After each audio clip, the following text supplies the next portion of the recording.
Salve amici, oggi parliamo di un grande protagonista della storia dell'arte e della storia dell'arte contemporanea in particolare, Yves Klein.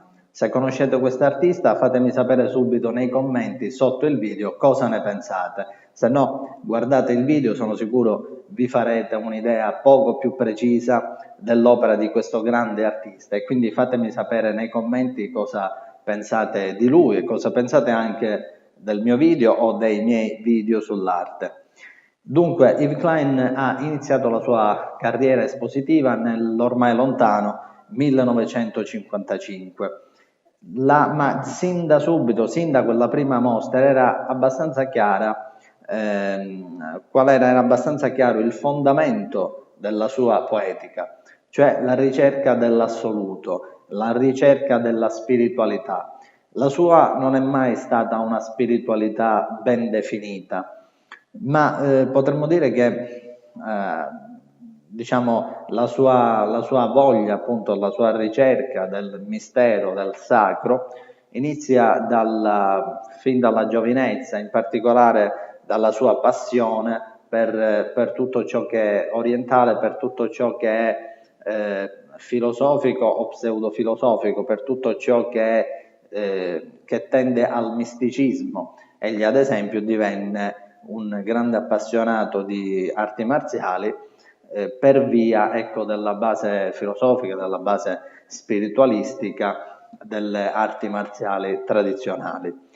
A parte questo, in tutta l'opera di Klein è appunto caratterizzata da questo fil rouge, cioè da questa ricerca, in particolare da questa ricerca sull'assoluto. Basti pensare alle sue performance, una delle sue performance più famose consisteva nello spargere d'oro, nello spargere un pigmento d'oro nei fiumi, o ancora una sua performance consisteva nel firmare il vuoto, cioè il vuoto, l'aria diventava per la prima volta, ecco, nella sua fantasia, l'opera di un artista. Quindi già da queste prime notizie si può comprendere come in lui vi sia questa tendenza all'immateriale, questa tendenza alla ricerca appunto dell'assoluto, al distacco dalla materialità della vita e in particolare dell'arte.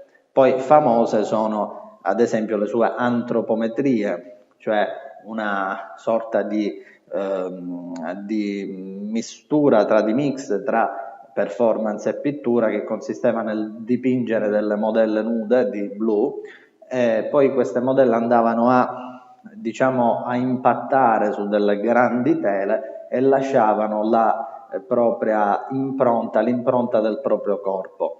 O ancora famosa è la sua volontà di brevettare un colore, cioè di dar vita a un proprio colore, cioè l'International Klein Blue. Si trattava appunto di una sua propria versione, di una originale versione del blu, e non è naturalmente un caso che egli finisca per brevettare e poi usare sempre il blu, cioè il colore della spiritualità per eccellenza. Dunque, qual è secondo me l'eredità fondamentale che ci lascia Klein? Quella secondo la quale anche l'arte contemporanea può esprimere in maniera piena il senso del sacro. Egli ci insegna che non c'è stata in realtà una vera rottura nel racconto del sacro tra arte contemporanea e arte del passato. Quello che in un certo senso Klein ci dice, ma non solo Klein, è che è necessario accettare una differente visione, ecco, del sacro. L'arte contemporanea non può leggere il sacro come i pittori del Rinascimento, ma d'altra parte comprendere che una continuità rimane rispetto al passato nella narrazione del sacro, nella narrazione della tensione verso l'assoluto, in forme diverse, ma appunto questo leitmotiv della ricerca del sacro rimane come una costante nella storia dell'arte. Dunque ragazzi, se vi è piaciuto il video e se ritenete interessante la ricerca di Klein, fatemelo sapere nei commenti. Soprattutto ricordate che chi ama l'arte ama una parte di se stesso.